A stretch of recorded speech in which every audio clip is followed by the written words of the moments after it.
afternoon, everyone. Welcome to join us in this town hall.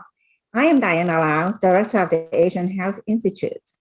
We are now near the end of May, and this is the last town hall in UCSF to highlight and uplift our AAPI community as we have been celebrating the Asian Pacific American Heritage Month this month, and we've been having different events over at UCSF, but this is the last event.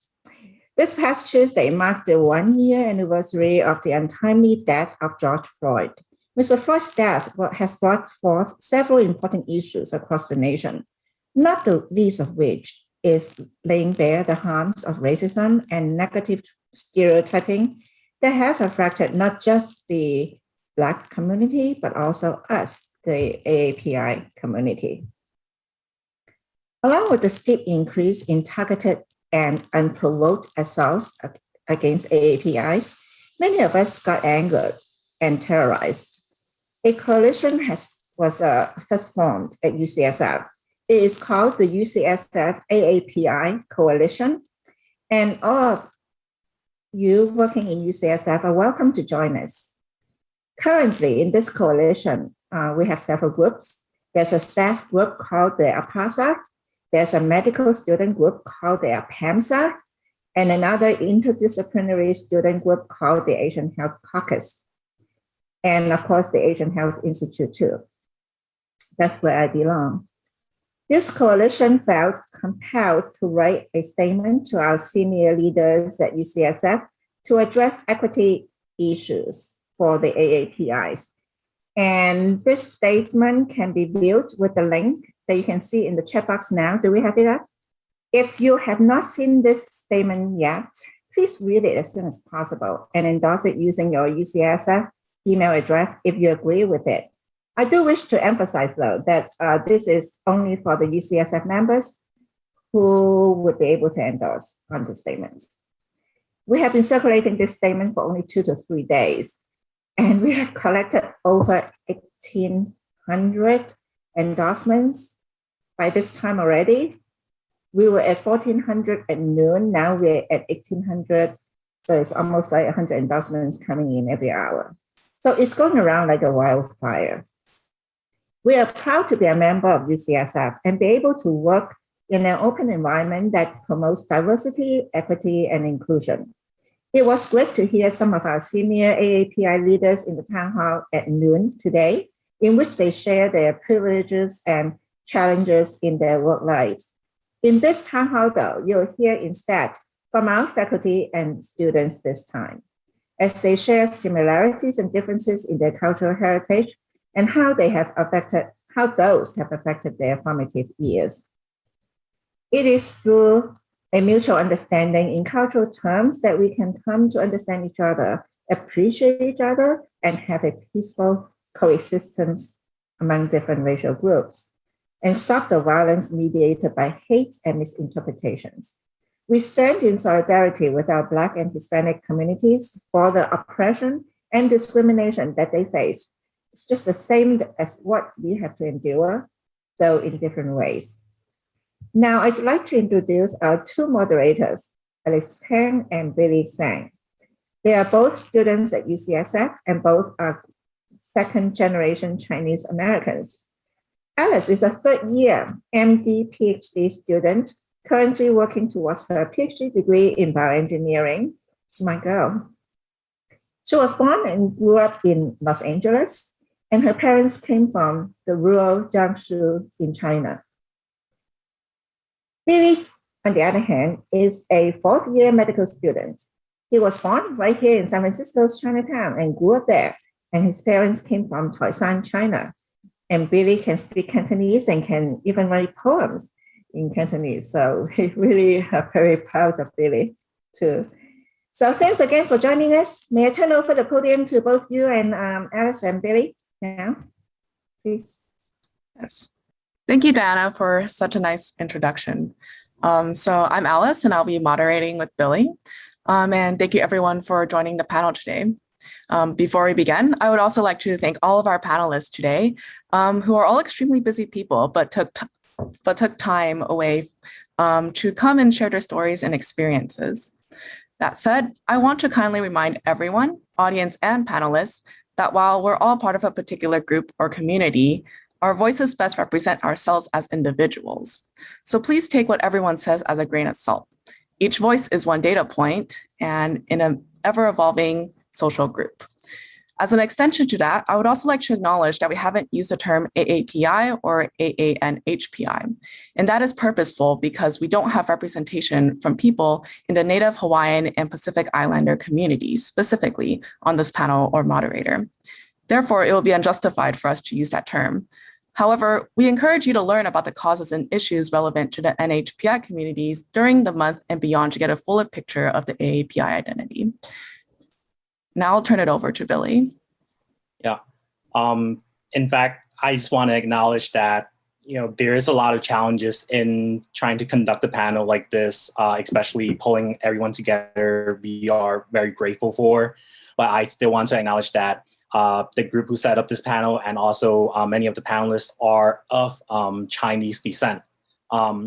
And that is not something that I ignore personally, but I do want to say even within Chinese descent, there will be differences, and that is what we want to focus on.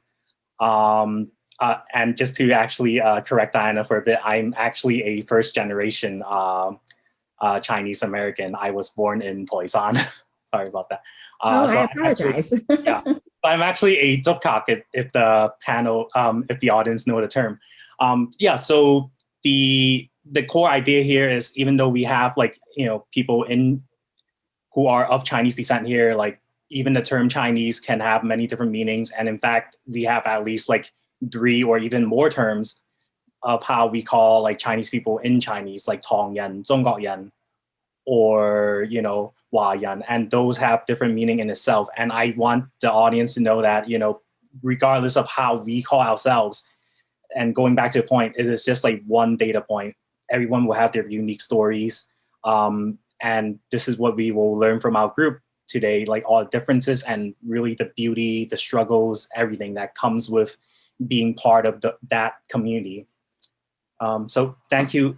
And I just want to, again, give some more thanks. And there's a lot of people who helped us on the panel. So it's not just me and Alice. So Carrie B, Shelly Chen, of course, Diana Lau with the mentorship on the panel, Yuki, Yishen, Ying Ying, they were especially helpful to help us to just formulate the panel, all the questions and ideas that came with it. And really just the Asian Health Caucus, the student group that helped us today. And also want to shout out to my own group, APAMs, of y'all here today, just for promoting this with us. Yeah, thank you again, everyone, for coming, and thank you to all the panelists. So I wanted to talk about quickly the goals of the panel tonight, which is to learn from ourselves and from each other. By sharing the stories and listening to each other, we hope that the discussion can allow us to reflect upon the 3 points that are listed here, and also invite those that may be outside of this Asian identity to look more closely at the realities that everyone of the actual Asian experience in America. And through this panel, we hope to allow the audience to appreciate the diversity of the group of Asians and also reinforce our shared similarities, and ultimately reflect on what this means for our future together. So next, the panelists will be taking turns discussing topics relevant to their identity and their part in the broader Asian American community. And since we only have a bit over an hour, our answers will be brief and we will be timekeeping, so not everyone has to answer every question. I'll kindly remind the panelists too that we may interrupt you if we end up running short on time and need to move on to the next segment.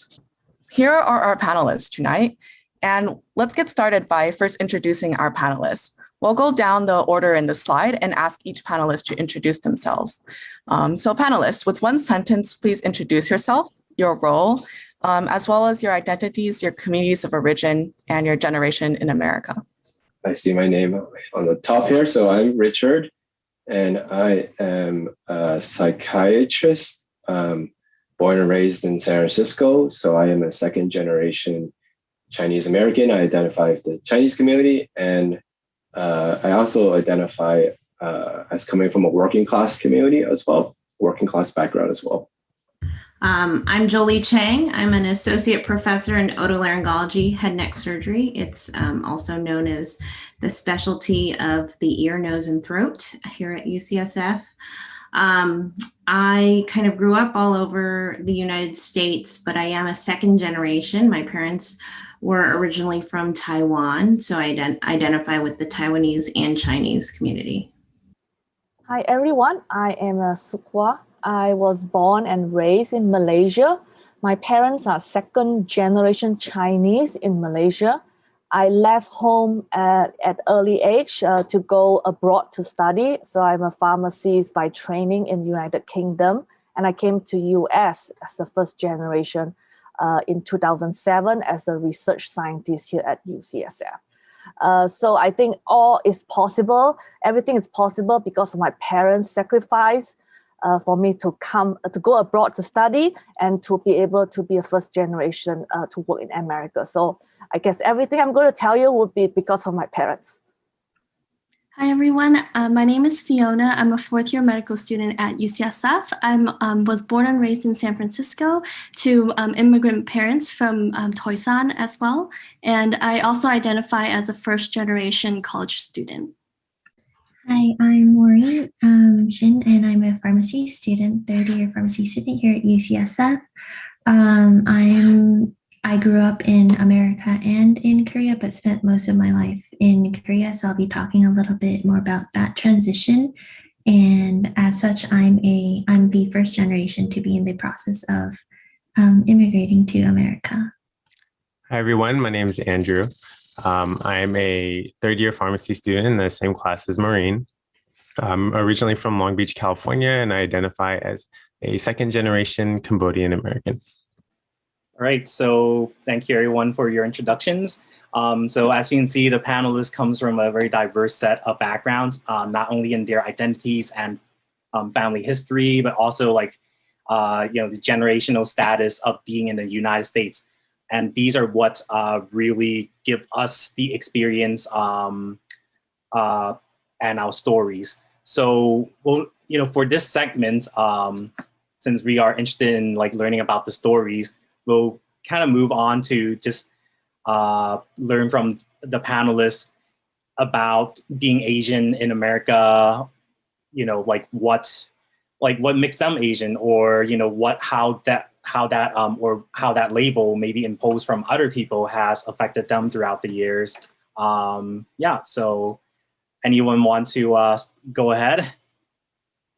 So to me, because I'm born in Malaysia and it's a very multicultural society, so I know that I grew up in a place where there's just, there are Malay, there are Indians, and there are Asian, like I guess Chinese. So I never know what does the Asian means. I know that my parents are from China. So I know genetically I'm Chinese. But then when I start going abroad to study in United Kingdom and then later on to US, that's when I really start to realize that the Asian term is so broad. So when people ask me when I'm from, sometimes I may tell you I'm from Malaysia, but sometimes I will say Malaysian Chinese. That is, but then after a while, I realized that Asian is just such a broad term, so I should be more specific. So I should say I'm an overseas Chinese, maybe also another way to identify myself. But I will always tell them that, my ancestry is from China, but my parents live in Malaysia, and here I am as a first generation. So I still have all the tradition of knowing Chinese, learn Mandarin and Cantonese, although I don't speak here at work, but when I call home, I will still have to speak in Mandarin. Sometimes Cantonese, depending on my friends who I talk to. So I would say overall, I'm definitely a Chinese and really keep the culture of being a Chinese and always know to work hard, I guess. So like identity, but everyone says that, head down, work hard. So it's, I guess that's the way I'm being brought. So it's a little bit hard for me to change my attitude when I'm here, when people always say that, no, you should give yourself opportunity to grow. Don't just look down and say, yes, yes, yes. So that's something that I need to adapt myself as a first generation here as Asian in San Francisco. Great. Thank you, Sook, for sharing that experience. Yeah, does anyone want to also share their experience? And I think like Sook, like growing up from Malaysia, that's also like, just kind of like a different environment than how we might have grown up in America. So maybe like does anyone who is like second generation in America want to share their experiences? So yes, this is so I'm a second generation, and so my parents came to America in the 80s. I was born here in San Francisco, and so as a second generation Chinese American, it's a tough generation to be in, right? Because I think in many ways you get it's a hard identity to try to figure out. So the idea of being Asian is something that takes a lot of time to try to explore, and I feel like I've been trying to explore that my entire life because it's so complex, right? Because I think the thing about being born in America is that you're very much brought up with this idea of being an American, the idea of like an American dream and what does that mean, and so very much in many ways you're very American, but at the same time I think primarily through your interactions with parents who were born in Asia, that causes a lot of conflict, right? And so certainly as a psychiatrist, I'm constantly thinking about identity and family conflict and the ways that people kind of interact with each other. And so it's tricky. I guess that's a sort of a simple way to put it. It's tricky, it's messy. There's a lot of overlapping identities. And so what I can say about my own exploration with that is just to sort of be okay with the idea that things are messy, right? Because you have a lot of different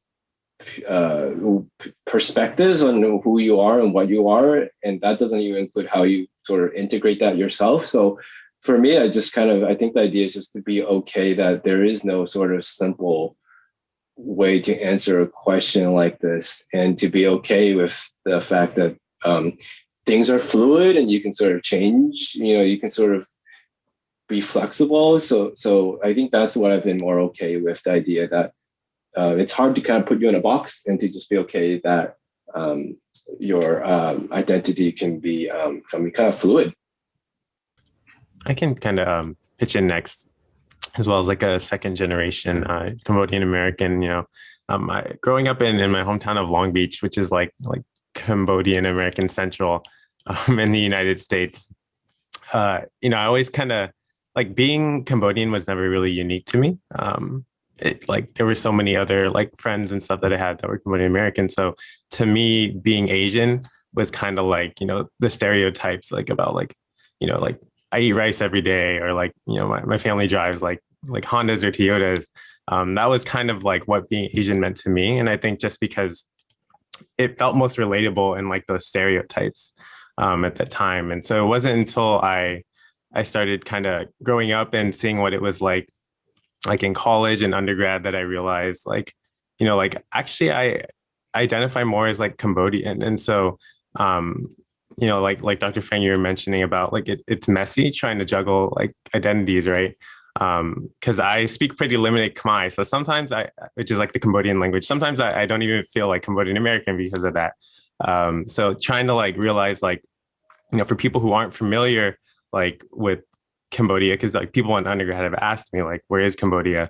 I sometimes I kind of fit in this Asian bucket, and sometimes when I'm with my relatives, they see me as the American kid.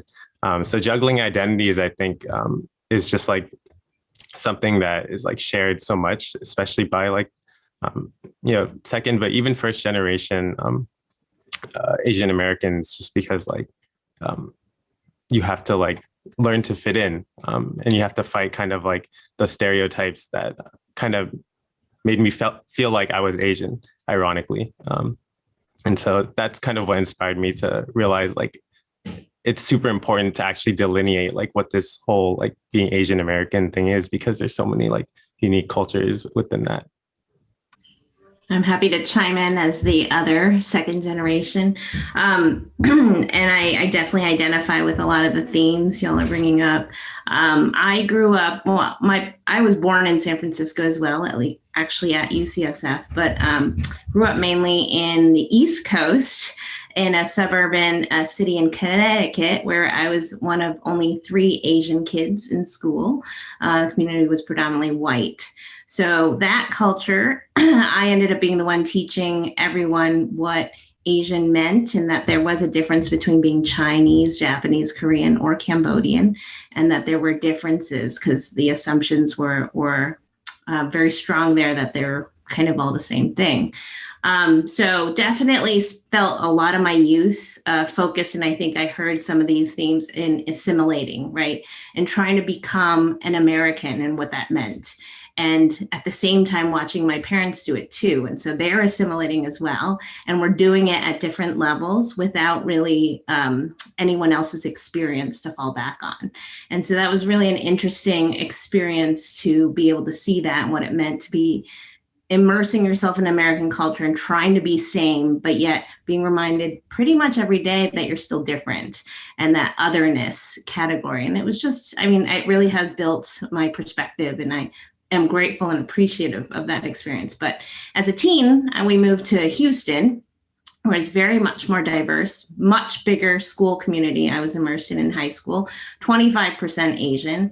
And I saw that dramatic change where I really did find people of similar background, where it was really easy to communicate and share these experiences, and really reveled in the commonality, and it being able to finally have somebody to talk to that understood how your parents' values and expectations were very similar to your own. And so I think that in doing that path, you become very grateful for the differences and then the similarities in the communities that you kind of get to immerse yourself in. And so really being able to identify what each unique path is. So I really appreciate hearing each person's path on this panel as well. I do feel very privileged overall to be here and to be immersed in the UCSF community. I think that I am very lucky and grateful to be here. And overall, I do feel privileged to be well educated. Overall, I was safe and secure to learn and get where we are here. But being here has been really the strength of kind of being able to talk about this is super exciting. So thank you for putting this together. Yeah, Fiona, would you like to share your thoughts? I think also as a second generation, but maybe someone who grew up in San Francisco. And if I recall, your family also owned like a restaurant business, and how maybe share a little bit of that, if you don't mind.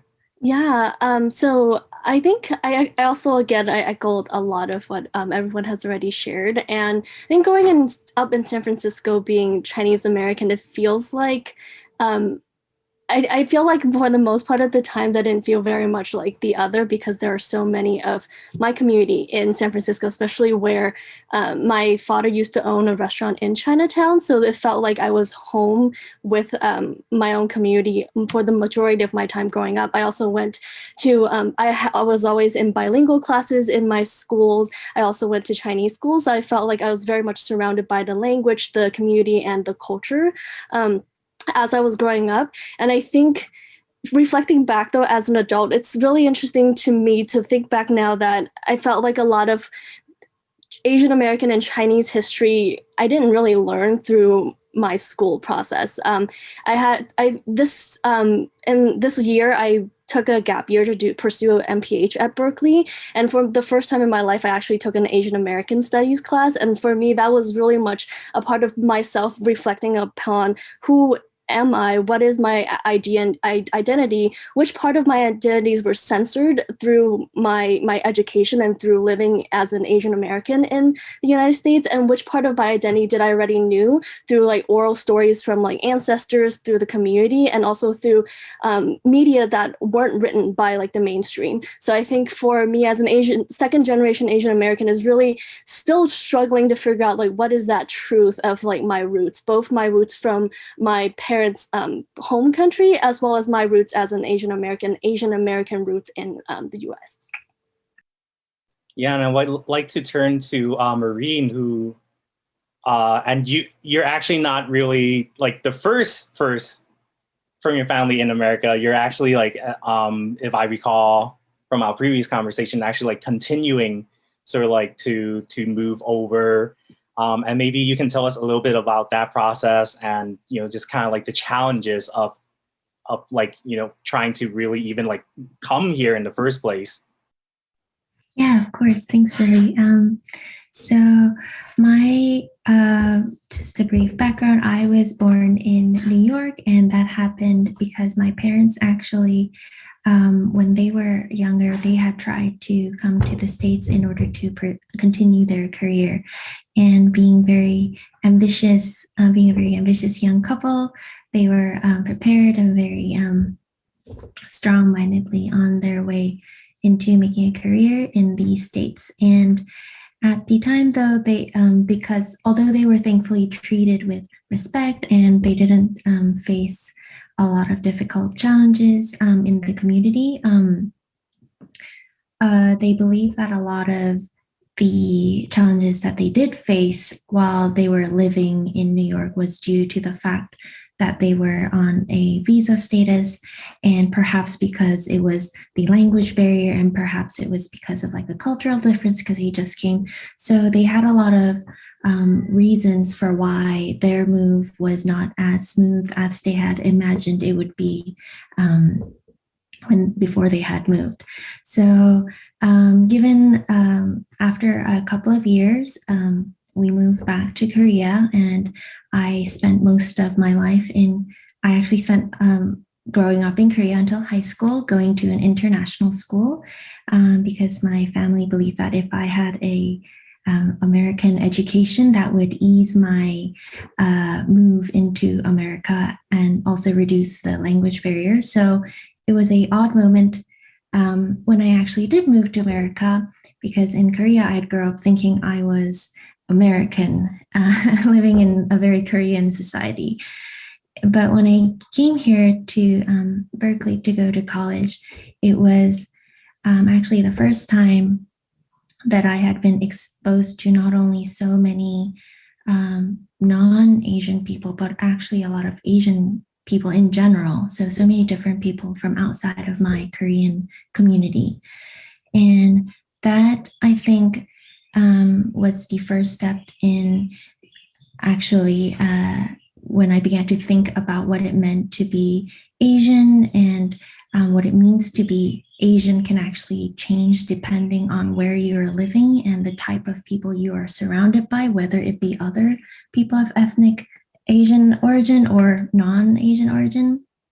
And I came in 2011, so throughout the, I guess, 10 years here, I, despite the fact that my parents had believed that the language barrier and the visa problem, if that was solved, my move would be smooth.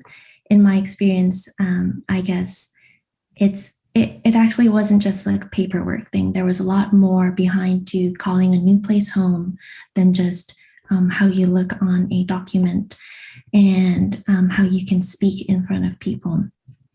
And that really made me think about the courage and the importance of having a tightly knit community that we can share our stories with. And I guess that made me very grateful for having this opportunity and this community that is here, because I think it's important for all people who are moving as well as already here, and it provides a lot of support for us. Thank you all panelists for sharing your stories. And we can tell like one of the big themes in this panel is, balancing a lot of these different identities, particularly if your family, if either you immigrated to US or if your family and generations above you have also immigrated around the world. And I wanted to ask, particularly Sook, but anyone else who also experienced, moving around multiple countries, whether yourself or the family above you, how it was like to manage these multiple identities. Where every country you visit, perhaps you had to represent yourself in a different way, and how was that like? Yeah, for me, it's actually very, very exciting because when I was in high school in Malaysia, I know by the time I finished high school, my parents would tell me, you will be abroad. You'll be by yourself. You need to study, get higher education, and do whatever you want after you got your degree. So I definitely homesick very poorly, but then I know I need to go abroad to study. So I have to, like, the moment I get to UK, I was just so excited because I literally see people from all over the world, from Africa, from India, there were fewer Chinese at the time, but I was just very excited. I don't know how to describe the experience, but just so excited. And then I immediately tell my parents, oh, don't worry, I'm no more homesick. I'm ready to study, do research, and I definitely want to stay abroad now. I don't plan to go home. So that was my experience for 8 years in United Kingdom. I just love it so much. After I finished my PhD, I said, I want to explore more. Bye-bye, UK, now let me come to US.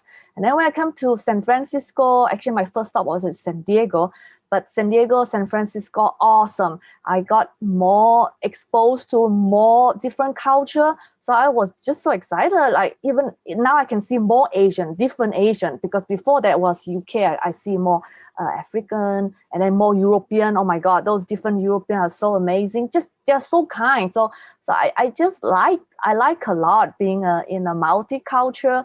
And I know my parents also taught me you need to be tolerant. There's no difference between people. Literally, there's no difference. Just stay and maintain your own culture, but do be tolerant and appreciate other ethnic groups. And so, when I see George Floyd, all those incidents, it would just make me cry. It's like, why do people want to do bad things to other ethnic groups? We're all the same. We're like, genetically, we are totally the same. And I just feel like, we just need to be more tolerant. And I guess being born in Malaysia and go to different countries, it does help me. And I feel like if I got more time, rather than spending time in research, I would actually like to explore more, to know more about other people's ethnicity. And recently our lab has a diversity talk during our group meeting, and that helped us a lot also to understand other people's culture, because in our lab we have people, they are second generation here, but originally they are different parts of the world. So that's where we share our culture. So I guess overall, just too excited, especially when I was young, and at that time was just so eager to learn. So my experience in UK was just fantastic. And I will never forget. Just wanted to follow up a little bit on that. And this is somewhat actually like a controversial issue, but it's actually on the law. But can you tell, and because a lot of the audience is from the US and might not know about the Malaysian law, can you tell about why your parents encouraged you to go out of Malaysia? Yes, thank you, Billy, for bringing that sort of like a memory that I have when I finished high school. My parents, say you had to be abroad, and I know since young that I will be in abroad one day. And the reason is because being a Malaysian Chinese, we are actually a second-class citizen in back home in Malaysia.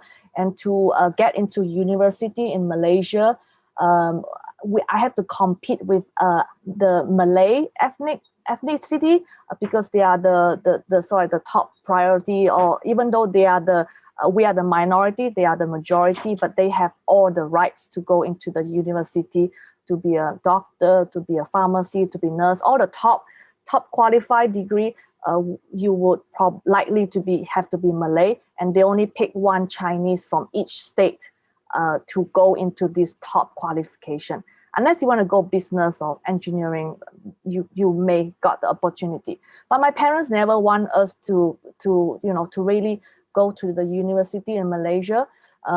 They know that what's the point of competing? Maybe life is better overseas. Why not just send you guys abroad? Of course, they have to really earn very hard, a lot of money to really pay us all the tuition fee to study abroad. So that's why I say they are the one who sacrifice all their life, and I'm here to enjoy myself and hopefully to contribute to the community. Sukwa, thanks. It sounds like being given that there are so many identities that you have, it sounds like that helps open your mind and really makes you appreciate all the people around you and all of their origins as well. And I was wondering if anyone else wanted to talk about, if anyone else had multiple identities they struggled with, or that they also balanced, that they want to talk about. And I guess on top of that, one other question just broadly for the panelists that I think would be interesting is how your identity in medicine or in healthcare, especially how that, being Asian in healthcare, what that is like as well. Yeah, I can kind of pitch in on that because it's something I've been kind of pondering this past year as I go to prove myself in clinical rotations. I think just knowing kind of how few, because there's very few Cambodian Americans in higher education, proportionally compared to the population in the US. On top of that, going beyond a first degree and going for a health profession, there's even less of that. I remember I knew a UCSF dental student. He's a dentist now. He's Cambodian, and he's like, "Oh, congrats!" And we didn't know each other that well, and I think he just saw one of my Facebook posts, and he's like, "Let me add you to the group chat of the Cambodians at UCSF." And I'm like, "Okay, interesting." And he added me to this Facebook Messenger chat, and there was 7 or 8 of us, which is just so funny. And so I just really feel kind of I have something to prove or carry on, to do really well, because I feel I have this responsibility as someone who the cards lined up correctly for my family to support me to go into higher education and to get a second degree. So for me, it makes me feel a little guilty sometimes, but also it makes me very motivated to always push harder. Okay, so we have a few seconds of silence, but yeah, just putting on my panelist hat, just reflecting on Andrew. Me and Fiona are the two on our Toys on Messenger chat. But yeah, just following up on that, how has, I think, just serving your if any panelists want to answer, serving people from your community, or seeing how that people in your community are being served, how has that experience been? Either in healthcare or outside in the community sector? I'll answer that, Billy. So this is a really interesting question. I kind of think about why I became a psychiatrist and why I decided to focus my career on understanding people. And I kind of have realized that I think it's because I've really wanted to understand where I come from. And I'm actually talking specifically about my family. I've kind of come to realize that I decided to become a psychiatrist because I wanted to understand why my family is the way they are. And I'm thinking specifically about my grandma. My grandma was kind of a hoarder, and she was always obsessing about food and making sure that we were fed, right? And I remember being a kid and kind of being annoyed by how come my grandma kept bugging me if I had eaten. And that had a direct impact on me, actually first deciding to become a history major and learning about the history of China, where my family's from, the history of the Cultural Revolution, the history of trauma in China. And I think that that has, I think in a sense, I kind of wonder if my whole journey into medicine was an opportunity to try to understand where I come from. And so Billy was saying, what is it like to treat folks that are from your own community? And so that's kind of what I do every day. I sort of focus on primarily Cantonese speaking Chinese patients in my mental health practice. And so it's such a privilege, right? Because these aren't really things that we talk about all the time in casual conversation, history of trauma, history of overcoming adversity, the fears, anxieties, all this stuff that sort of gets buried. This is not even just about in Asian cultures. This is a lot of people in general. So I just feel so privileged to be able to get a glimpse into all of this. And so I can sort of, yeah, this is a really interesting question to think about, kind of the role of identity and sort of like setting the path forward in terms of my career. And I'm very satisfied with my career. And I wonder if that's because it sort of fulfills this sort of craving to understand like who I am as a person and my identity. I can echo that. I mean, it is a privilege, of course, to take care of people, the shared community. And I do not focus specifically in Asian health. My sister, as a primary care doctor, does. But in treating patients of all backgrounds, it is amazing when you walk into a room.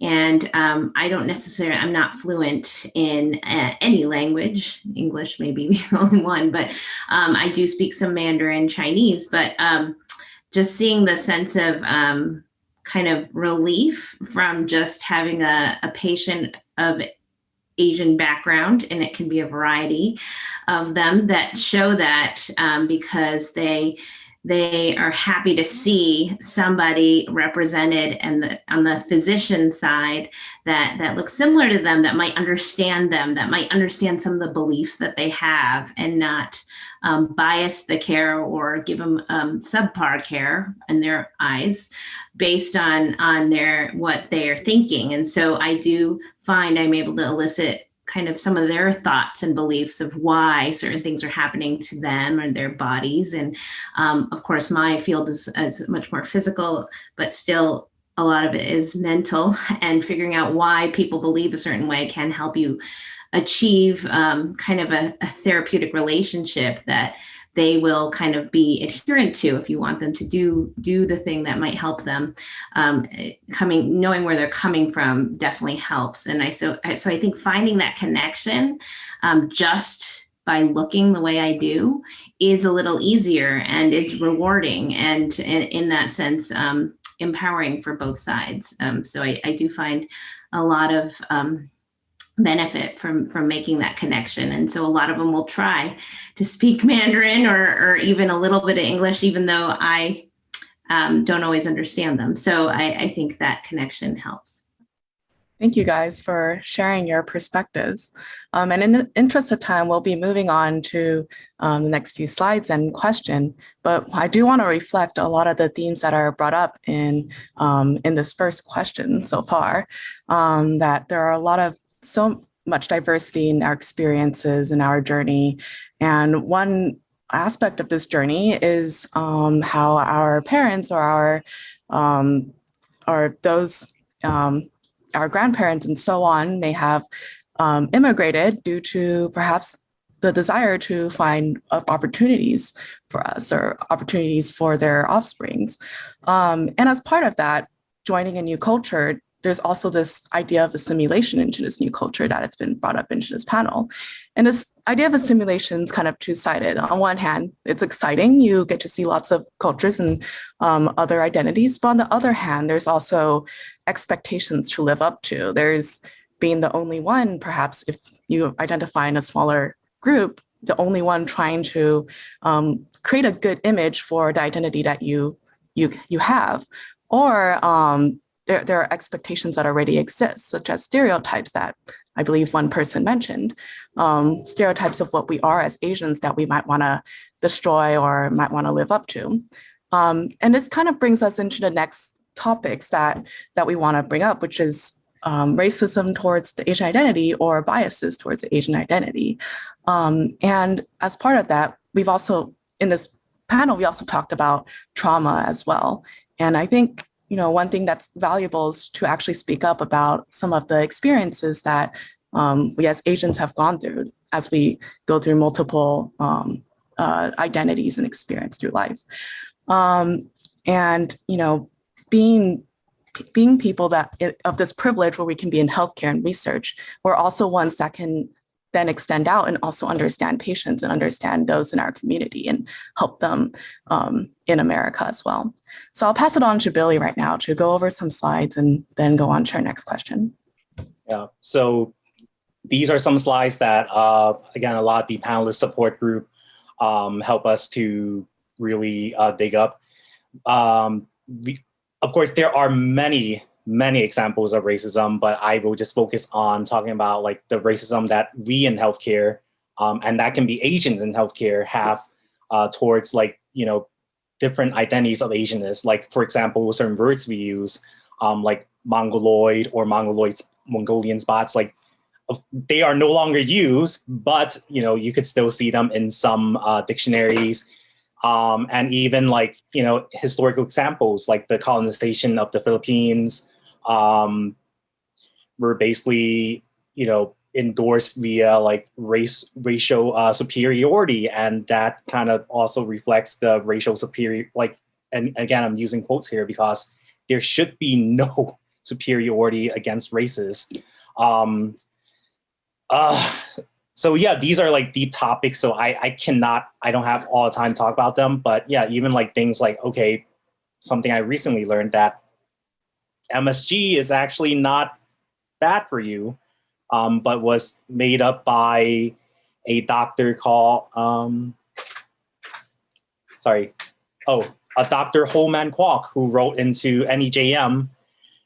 Turns out that Dr. Holman Kwok is actually not it has a Hong Kong sounding name, but he's actually a white fellow from Philadelphia somewhere.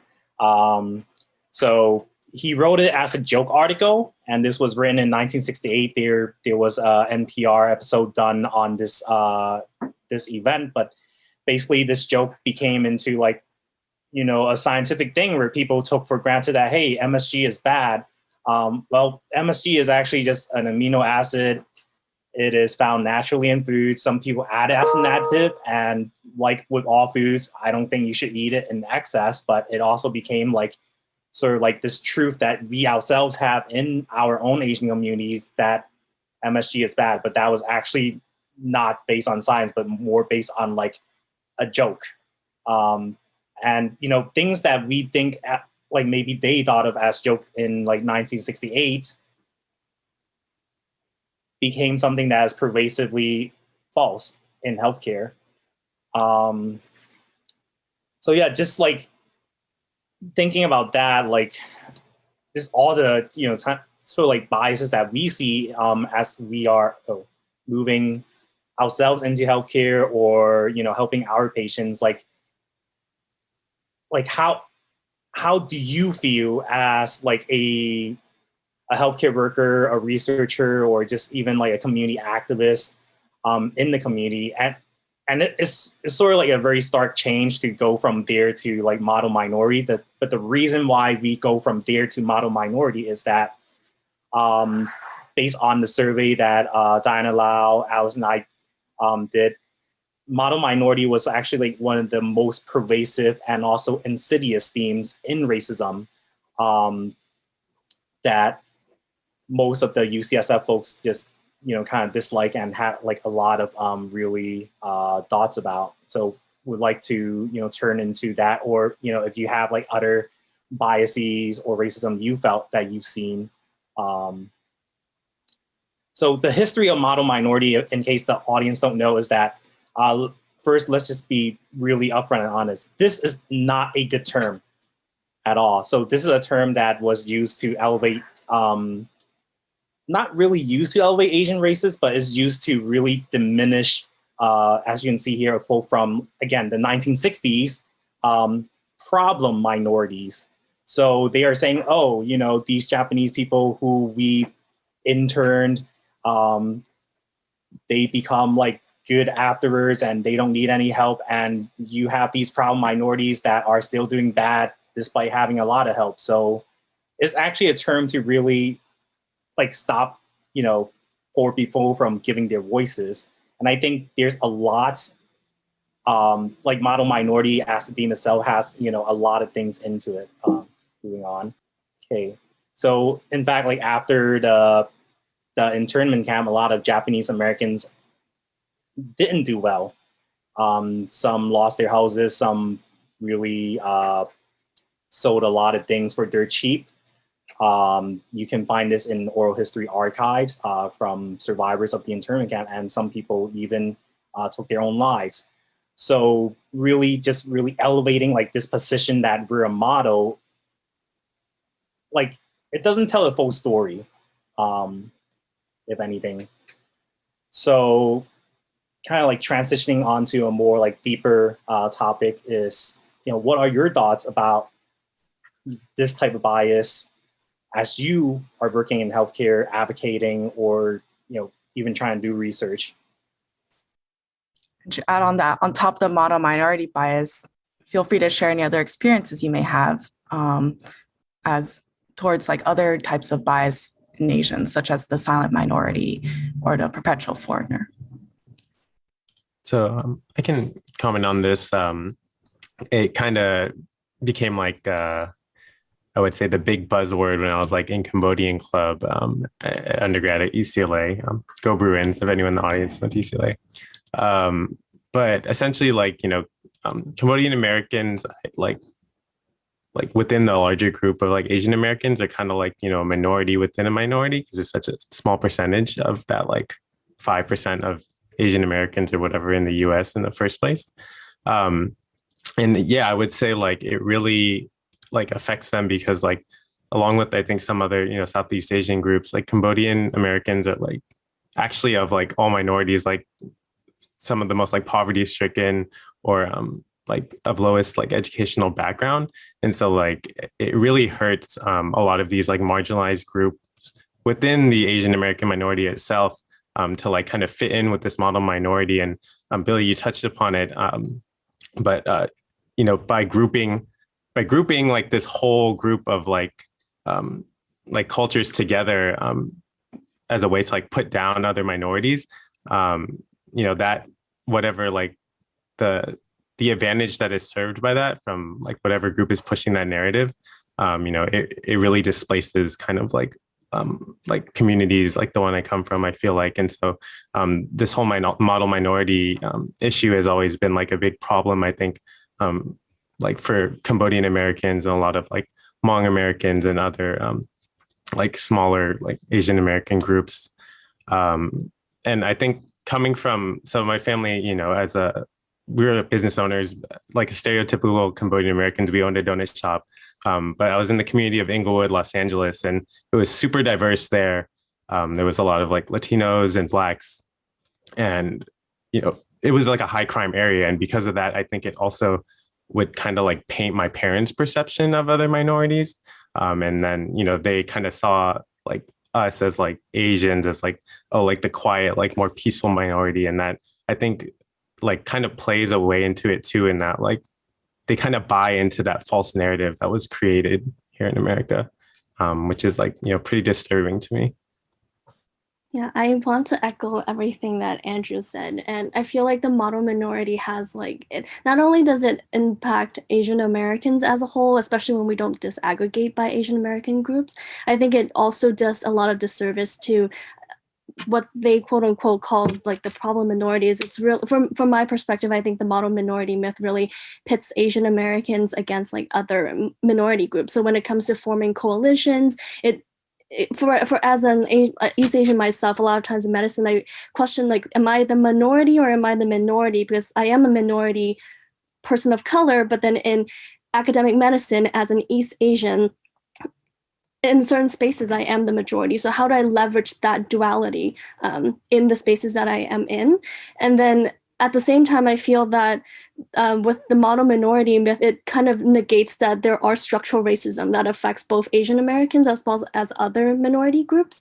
And with the model minority, I feel that I've been working on some like research related to health disparity that affect Asian Americans growing up, and through a lot of my clinical experiences, I see the disparity happening. But I think a lot of times in the literature, there's a tendency to feel like, oh, Asian Americans and health disparities, there's no way the two could be linked. And part of that, I feel that it's related to like the NIH, less than 1% of the funding goes to studies that are related to Asian American communities. The aggregated data of looking at Asian American as a huge group, for example, what Andrew was talking about, you can't see the disparities of like income, for example, how like the largest income gaps in the United States are within Asian American subgroups. So I feel that as an person in medicine who's doing this health disparities research, I find a lot of pushback for like, why would you be looking at Asian American health disparities? Like trying to even justify that can possibly exist. Right on, Andrew and Fiona. I mean, this is the fire that we need in this movement for like equity. I mean, this is totally so like heartening to hear, because, you know, as a mental health person, this the way this model minority thing comes up is like, so like, according to the model minority myth, there's only two reasons why an Asian person can be sad. It's one, they're feeling stressed out about school, and two, because they're like afraid they're gonna not meet their parents' expectations. There's only like two reasons, right?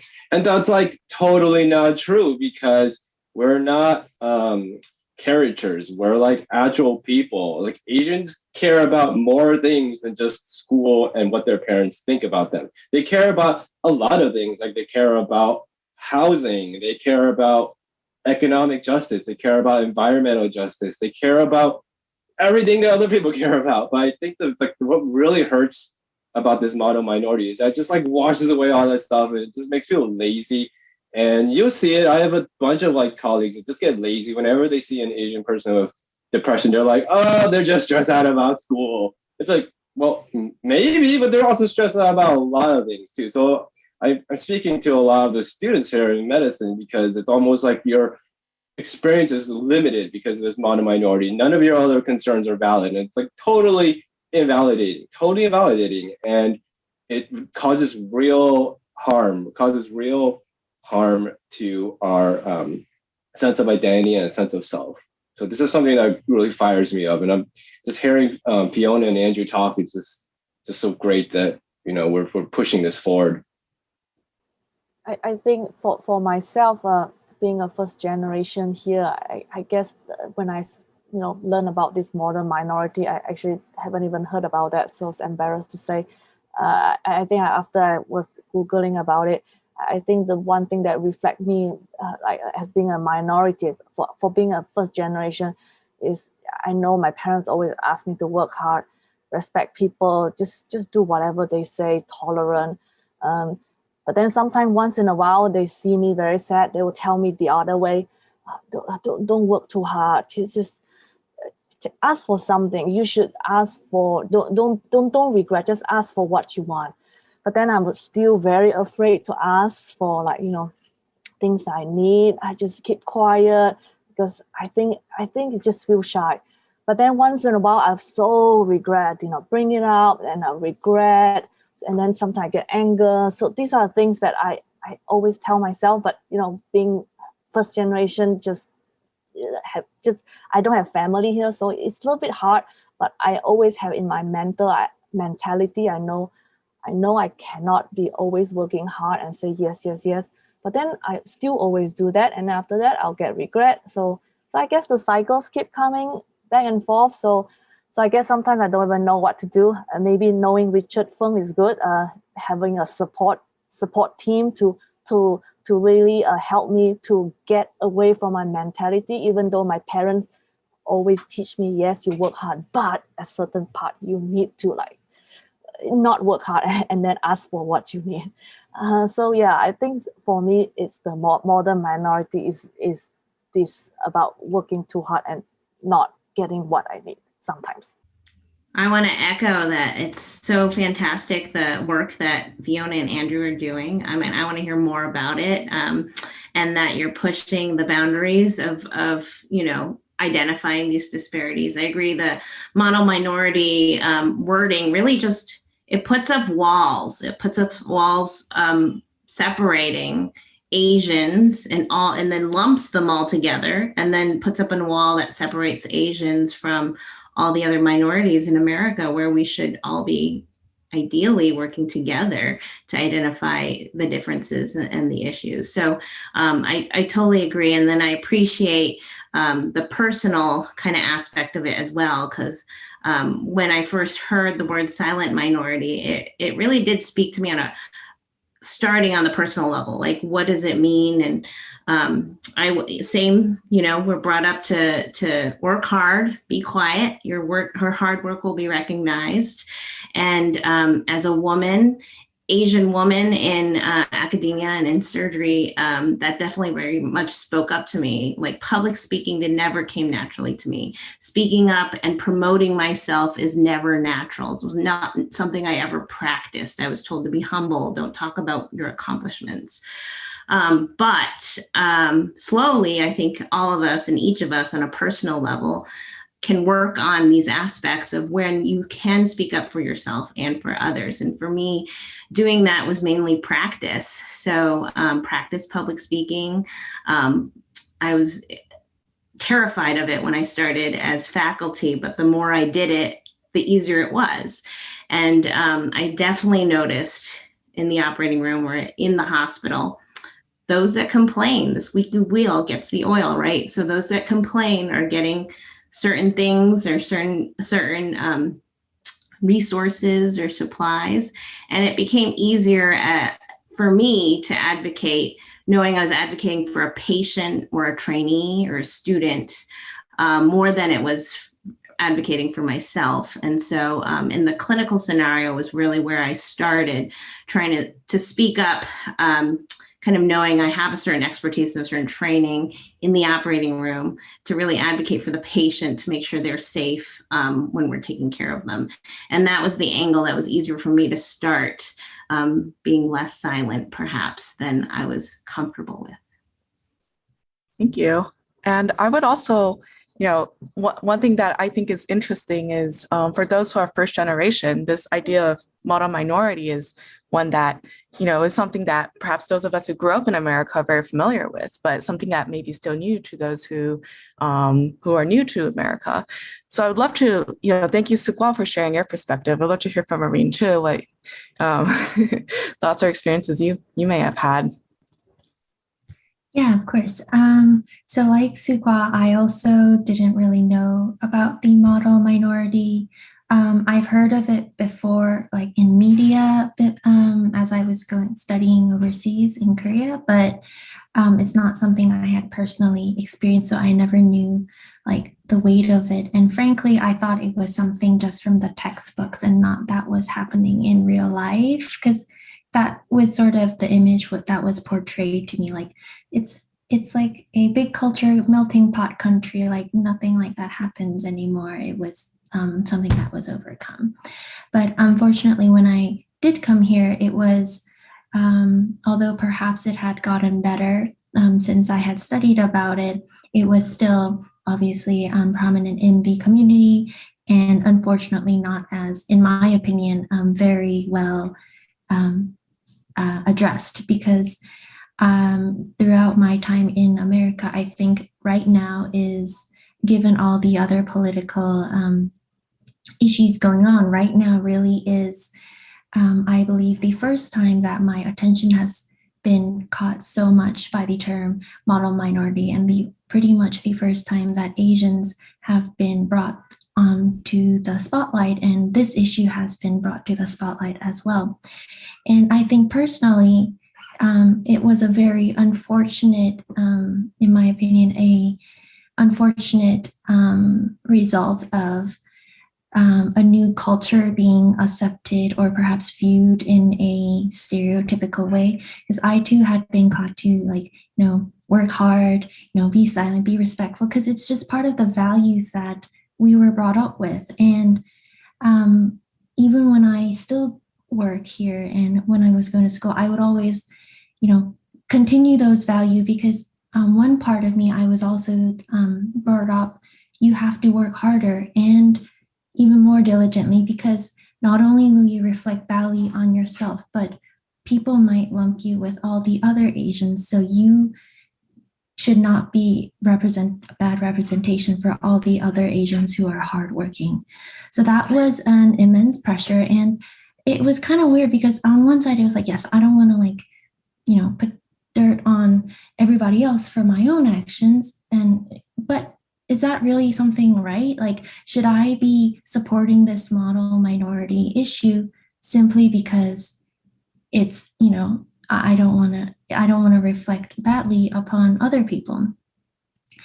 And I think that still is a conflict going on, but the more that this is addressed publicly, I think everybody has their own perspective and issues on it. But I really think at the end of the day, I hope everybody realizes that perhaps the actions each individual takes and the work ethic or other cultural upbringings that they have is not something that can be phrased in a stereotypical way. I think a real melting pot is somewhere you accept not as they're a good minority and now you're lumping them with like Asians and other minorities. It should be like, this person comes from a culture that does this and we should respect them for the way they are.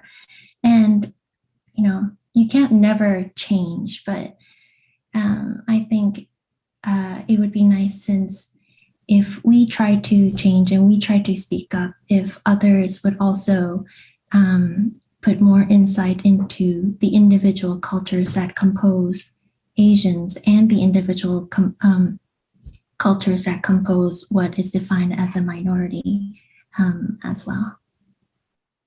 Great. Yeah, and it's really good hearing from everyone, just seeing that really this term, not only that this term is a problem to us as individuals, but also to our community, like, you know, maybe like the Asian umbrella, but also really the other communities of color, other communities that are underserved. There was one quote that I found in recently in a magazine called Sixth Tone, which is actually written by a Chinese independent journalist. But anyways, one of the insight that a Chinese immigrant masseuse shared was that, you know, she worked really hard here, but she felt that from other people who gotten up, like other Asians who are doing well, like maybe tech workers, Silicon Valley people, she feel like, hey, they went back to us and kick us when we are still in the dirt. And sometimes I feel like, you know, as we all move into medicine, like not only do we have to support ourselves, but we're also pretty much one of the few peoples who actually know that there are differences in Asians, right? And really like the idea, and despite our, you know, nuances in what we think about Asians as a term, I think that I'm coming definitely to like my own realization that this is a term that can be helpful depending on the context, right? Like we do need to highlight where there are disparities within Asian groups, but we also as Asians, like as people who's under a big umbrella, are the ones who are most capable of learning from each other. So from like this quote from Dr. Daryl Maeda, the idea is that Asian Americans, we have to work together to fight for social justice and equality, not only for ourselves, but for all the people around us. And really like just, you know, this term Asian American is a San Francisco term. It was founded in SF State and maybe UC Berkeley. Sorry, I am biased towards SF State. Yeah, so really there, you know, we can see this as a term for allyship, right? Like this, again, going back to the 1960s, the civil rights era, it was during a time when, you know, people were seeing, hey, there are some things that are messed up in our communities. And, you know, these are things that we can do today to really continue what people in the 60s are doing. Because from what my Sifu said, you know, we sometimes like we kind of became content with where we are. Like me, if I'm going into medicine, I'm going to make 200,000. My parents used to make only 20,000. I probably would be content, but we cannot be content. We have to help each other. And just moving on to learning from the panelists, like maybe like what have you all learned from each other? And also like, you know, what do you think in your minds are like ways that we can do to help the communities, maybe not just the Asian communities, right? But also like people who are marginalized or underserved. Maybe I can try to answer this. I think for myself, being first generation, and I think I was just very excited to know different ethnic group. And I think there's a lot of good value that I learned from my white colleague here. Things that I'm always scared to be loser, don't ask for what I need. Those are things that I think I have been learning quite a lot more from my white colleague, and they have been very encouraging. I think without them, I probably will be so scared or not even try. So I think I appreciate knowing other ethnic group, because different ethnic group really do have the different value that I learned from. Even from my African American colleague, I think I also learned from them in terms of, they ask for their rights, they go for strike and everything. For me, I just couldn't do it because I'm just so scared, and I always have the mentality that I'm from Malaysia. If I do something wrong, my government will come and get me and I'll be in jail. So I always have that kind of mentality. I don't dare to do it.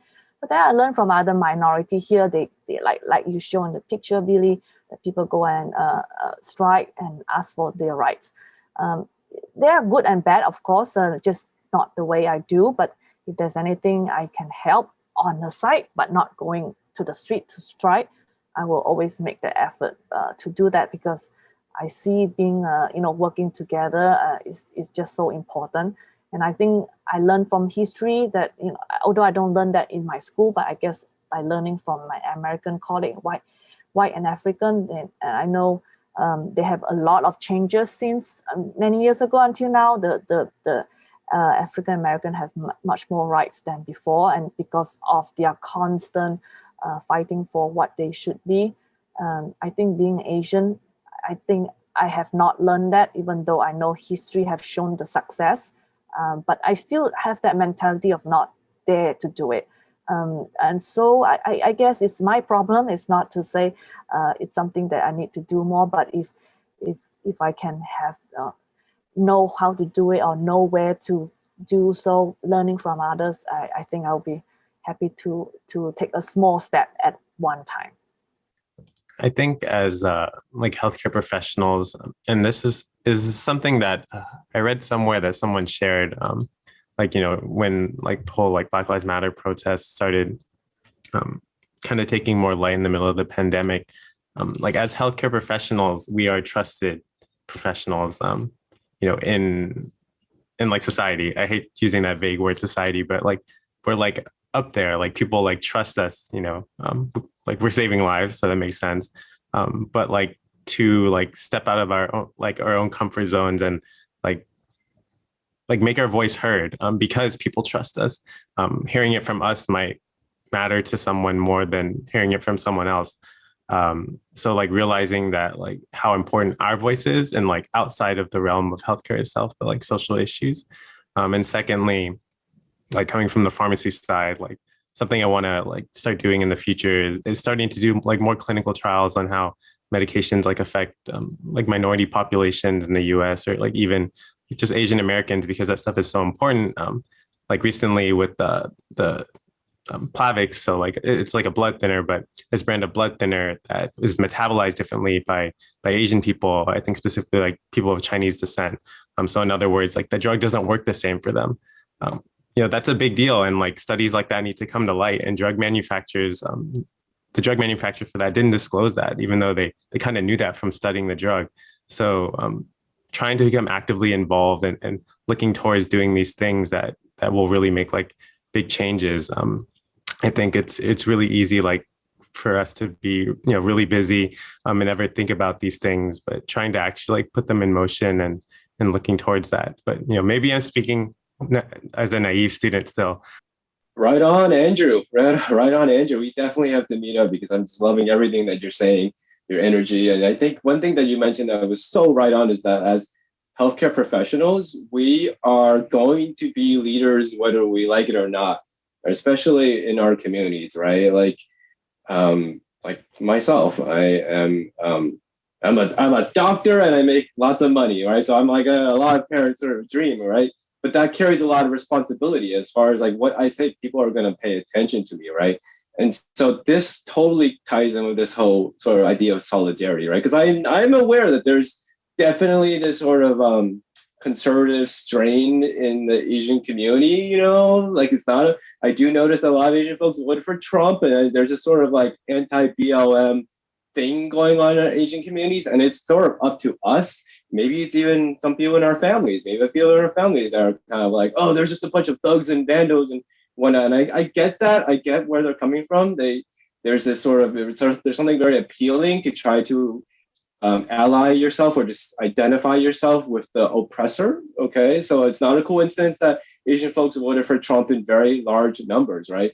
But it's going to be our job for us as leaders in our community and also in our families to actually to like tell them to knock it off, right? To try to like stop, okay, stop, right? Learn your history, right? Like Asian communities are standing on the shoulders of the sacrifices of Black communities. Like everything that we have here, the fact that we can work, the fact that we can own property, that's because of the sacrifice, the blood and sweat of our Black allies, right? And so knock that off. The whole like anti-BLM thing, knock that off. Like that doesn't, that's not. So that's kind of our role, and that's gonna be that to me is something that starts with our families and the conversations that we have with our families. I also agree it starts with the people closest to us. Because personally, as I spoke earlier, a lot of what we were speaking about today was not something I was aware of. And I think it's great that Andrew also thinks that there should be more clinical trials on different races, because really when you study, before I studied, it was not something that I thought about, but the more you look into the data, you realize that a lot of the research that is done is very biased, and the population is not as reflected of a lot of the other ethnicities and races. And I know Fiona was also working on with the projects as well. So I think as students, perhaps our roles in as upcoming members of the society is to think of ways on how we can look more into research in addressing these issues, as well as, again, as a trusted member of society, to be, I guess, leaders in not only addressing our own Asian cultures, but are also the cultural and the backgrounds of other races as well, because that will set an example. And also, I think along in those lines, perhaps put that into some of our own education, like education for our friends and our family, because a lot of the comments and a lot of these feelings might come because we are unaware of the consequences and aware of the events that our emotions and the actions that we take from these emotions can result in. So I think knowledge really is power. So on that note, as a trusted member, we really should be providing a lot of transparent information about Asian culture, Asian, awareness, and other other culture awareness as well. I guess something big and small I did today was sign the statement from Dr. Ng that Diana talked about. I do think that was very important, and I definitely appreciate that was put out there. I think I echo all of what you say, everyone on this panel. So as healthcare professionals, I completely agree. Our job is to educate our families, our patients, our community. We saw that even more so in the last year with COVID, that there was a lot of fear about the disease, fear about the vaccine, fear about what was going to happen. Some of us were on the front line, working and taking care of patients during these unknown processes. And so a lot of our job has been to educate for disease, for access to care. And I would say my takeaway is to take small steps to find your own voice. Personally, professionally, and then to advocate for individuals, be that patients on one-on-one level, and then work up toward larger group efforts. And I've learned today to be very inspired by some of the work that the students are doing. So thank you for sharing. I echo again what everyone has said. But one thing I think as health professionals that I can do, and I hope my colleagues would do, growing up being in a monolingual family and going to see medical care as a whole fiasco, you need to find an interpreter, or you as a 10-year-old is the interpreter when you're not supposed to be. So I think using an interpreter for any patient that has limited English proficiency is a must at the individual level. And then as folks that will eventually have more power in the hierarchy at medicine, how we're going to push and change the system that allows us to have enough time to use interpreters to have a meaningful interaction with our patients. I think I'm also, like when Andrew mentioned, I'm coming from a naive student perspective, but I hope that this naive student perspective could one day actually turn into that energy to change the system that we're working within. Because I'm sure it's also frustrating for the provider to not be able to feel like I'm providing adequate care for someone just because they don't speak English. Thank you all the panelists for providing your insight. And it sounds like we heard some really great themes about learning in action, themes from the research perspective, including Asians in research, and also thinking about the diversity of Asians, how drugs are different, how diseases may be different Asians, even like genetics and how that may be different, all the way to how we as healthcare providers or researchers may have such a big voice and just even talking about these issues and bringing it up with our patients, how that can be so impactful for our community. And then there's the little things like writing, like signing the statement that I mentioned. And even just talking about these issues with our friends and allies and others, bringing them to light, making them more known. I'm going to hand it off to Billy briefly to go over some remaining slides before we end. Yeah, so I'm just, again, thank you, the panelists, for really just, it's not like, we don't all have to be like what one audience member said, Dr. Sanya Sen, who he couldn't be a practicing doctor, so he decided to heal the nation, so to speak.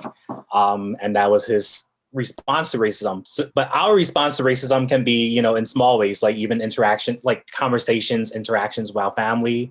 So yeah, ways to support. So your family, of course, like a lot of the people who are getting hurt right now in the anti-API hate are elderly women.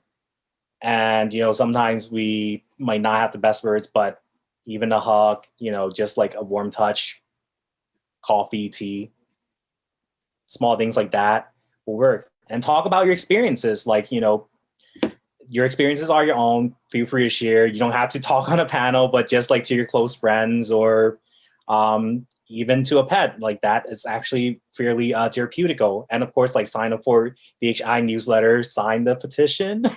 Yeah, and if you have stories or like any like records of not getting equitable language access during COVID vaccination, please bring it up in this website by the Asian American Voices. They're collecting it's basically like Stop API Hate, but for people who had language barriers while accessing it and it wasn't provided for by the clinic. For example, my mom, she did not get any Chinese help at all at CVS in New York City, where there is should be a lot more language access. And of course, if there are any racially motivated or any hate incidents, of course, again, report that. Our number is our power, right? And also this small site that I founded with the UC Berkeley Ethnic Studies Library is you can share your stories with us at the API COVID archive. Yeah, so we also do interviews if anyone wants to. And finally, give your voice, vote. And not just federal, don't just vote for president. That should not be the popular thing. The real change comes from the local and state level. So yeah, if you don't like, whatever guy running or whoever running, then you gotta, you care about local issues. Well, and finally, yes, you don't need to have, some of us might not speak good enough Chinese, right? You don't need to speak good enough Chinese to hug your grandma. End of story, right? You love can really cross these cultural boundaries. Thank you everyone for coming. And before we end, there is one thing I just wanted to bring up that even though in this panel we bring up some of the experiences we have and injustices that may exist being Asian American, I also want to acknowledge that we are also not immune to these prejudices ourselves, that even as Asians or Asians in America, we may also be victims, or we may also end up, overgeneralizing, stereotyping, and sometimes even being racist towards others as well. And I like to bring that up because I think it's also important for us that, like us, people from other communities also have their own unique stories, backgrounds, hopes, dreams, and diverse experiences, and that they're all also humans. And by understanding these differences within ourselves, we also understand that it exists in these other communities. And by sharing these stories, understanding these other communities, we can also form allyships. And as Richard mentioned, we basically help each other. Like what some of the other minorities have done to pave the way is also something that benefits us as well, and what we can do to help the rest of the community. So I hope that through this panel, we can better understand all of these differences among ourselves, and that what we equate for one person is not necessarily the whole community, and also understand how ultimately we also share similarities and can all be together to support each other. Now that we're almost coming up to the time, I'd love to again thank all the panelists for coming here to share their stories and experiences, and thank all of the audience members for joining tonight. Anyone else have any lasting remarks? Feel free to bring it up. Just want to say thank you, Alice and Billy. You did a wonderful job, and also your team as well. And also thanks to all the panel for giving me the opportunity to be here. Yeah, I have to say the same. I'm really honored to be, to been asked to be on the panel, but also just in the presence of all these very engaging voices. And I just wanted to say, for anyone in the audience, even if you're not going to be training for a healthcare background, you can still help support these disparities. Help your parents or your aunt or uncle sign up for Medicare. Help them buy into this system that is not, to be honest, is not really made for a lot of minority backgrounds. So help them become a part of that. Help bridge that gap is what I'll say. Well, thank you, everyone. You guys did such a great job, Alice and Billy.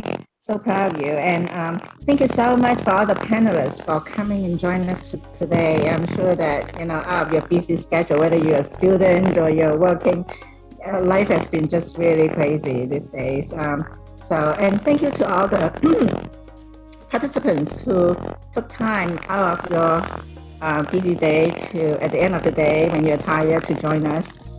So thank you again, everyone. And thanks to Sandy and Raymond for helping.